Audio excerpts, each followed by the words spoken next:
kosi tudule farsa koti makanke Yesus ya dakagule Nagana babaka kusi anuga ke dubbachura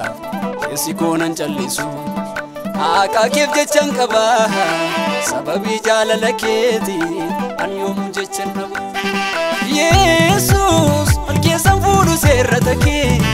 Yesus duga ke duganan dubada Yesus duga ke ale duandu Yesus akka karora kenjirada akka karora kenjirada akka karora kenjirada akka karora ke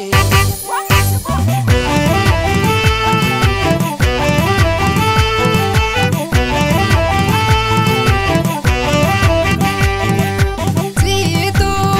lagi buse nafka esena jaba Tuku koi salvata nabati rakan kaba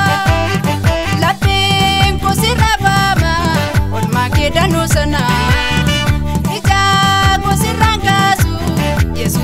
Bayina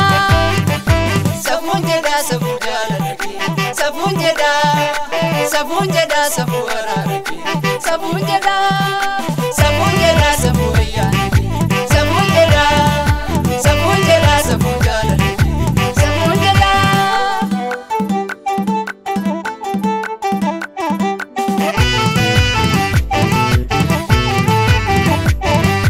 utun talankabati isichana fayyisu ablate bayanake anjalli senaba olmaki narrajira Yesus lugake kannakute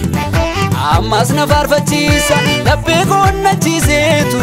nansinessa makake wanti federafamus ishakuna ganalota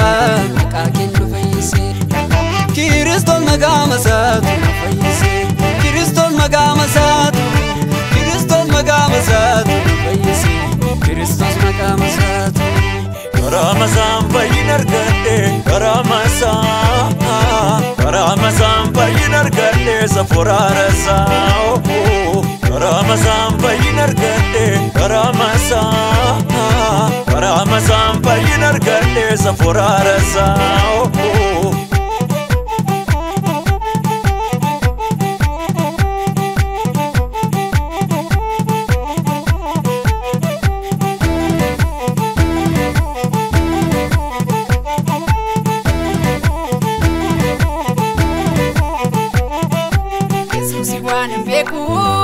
Nagango rafada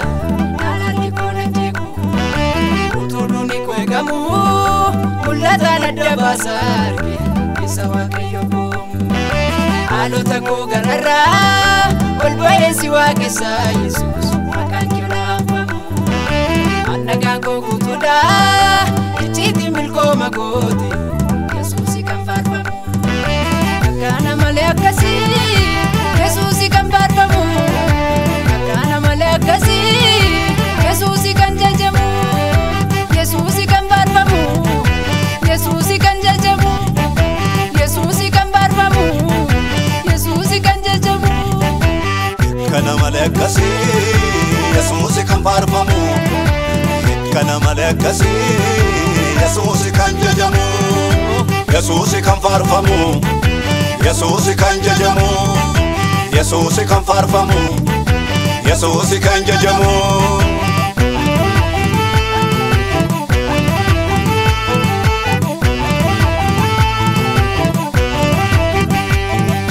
Narabana mera nafasa Kristos maddaku waqisa idamu yundu karasa labbe godate twasa magamsa ibsu kan injire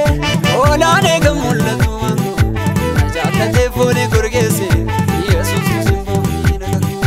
moticha makanisa duati lugodu sadu adabarse kansina egalu sabuda jalalisa tetani mabenu kalira motumasa la mutamimbo moticha makanisa duati lugodu sadu adabarse kansina safuda jalalisa jechani mamenumu Neera mootummaasaa alamuutameen ba'u. Kansaadanuudha danuudhaan kansaadanuudha kansaadanuudha danuudhaan kansaadanuudha kansaadanuudha danuudhaan kansaadanuudha kansaadanuudha danuudhaan kansaadanuudha kansaadanuudha danuudhaan kansaadanuudha kansaadanuudha danuudhaan kansaadanuudha.